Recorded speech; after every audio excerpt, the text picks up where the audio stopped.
Isang emosyonal na Kim Chu ang nagpahiwatig ng kanyang nararamdaman sa pamamagitan ng isang shared video post na tila sumasalamin sa kanyang kasalukuyang pinagdaraanan.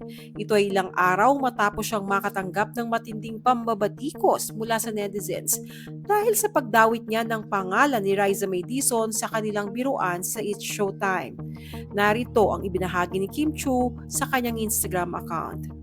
At some point, you have to accept that you're going to be the villain in someone else's story. And it used to bother me so much, I wanted to always explain myself, defend myself, and fix how they saw me. But it's actually not your responsibility to manage someone else's perception of you. Let them talk.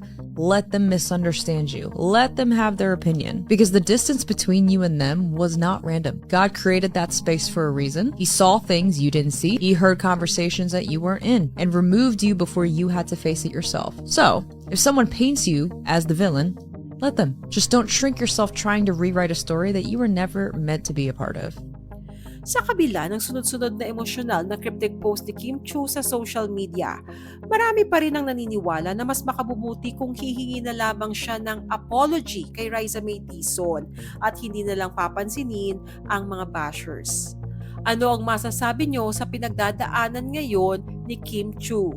Share your comments below. Seems like you forgot again. Let me remind you.